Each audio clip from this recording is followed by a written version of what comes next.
حسن علی سے میری بات سنیں، میں جبکہ رسول اللہ صلی اللہ علیہ وسلم کا فرمان ہے لو کان بعدی نبی لکان عمر، اس کے بارے میں کیا کہیں گے؟ ہمارے نبی صلی اللہ علیہ وسلم کے آنے سے پہلے عمر دین کیا تھا بھائی؟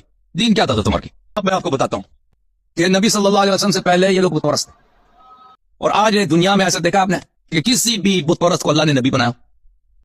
یہ ہو سکتا ہے بھائی؟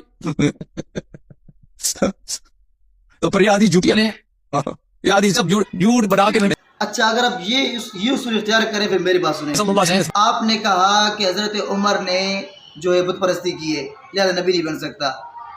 قرآن مجید میں اللہ تعالیٰ نے رسول اللہ صلی اللہ علیہ وسلم سے فرمایا لئن اشرکت لیحبطن عملک، اگر آپ نے شرک کیا تو آپ کے عمل سارے کے سارے ضائع ہو جائیں گے، باطل ہو جائیں گے، ختم ہو جائیں گے۔ تو رسول اللہ صلی اللہ علیہ وسلم تو کوئی شرک تو نہیں کیا، پھر کیا یہ آیت باطل ہو گئی آپ کے اصول کے تحت؟ تو پھر تو یہ آیت جھوٹی ہونی چاہیے نا، جیسے آپ وہاں کہہ رہے ہیں کہ روایت جھوٹی ہے کیونکہ حضرت عمر نے شرک کیا ہے اور کوئی نبی مشرک نہیں بن سکتا، تو یہاں بھی کوئی نبی شرک تو نہیں کر سکتا، پھر کیا یہ آیت جھوٹی ہے؟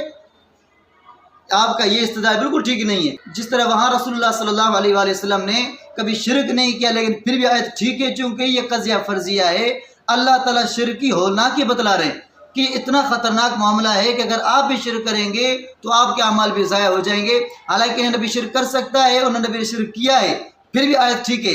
اسی طرح وہاں بھی قضیہ فرضیہ ہے کہ اگر میرے بعد نبی ہوتا تو عمر کے فضائل اور عمر کا کردار، عمر کی صفات ایسی ہیں اللہ نے کو نبی بناتا، نہ نبی بننا تھا بعد میں نبی حضرت عمر نبی ہیں، لیکن کمالات اس طرح کے ہیں جس طرح وہ آیت صحیح اس طرح یہ حدیث بھی صحیح ہے، یا بات بالکل غلط ہو گئی۔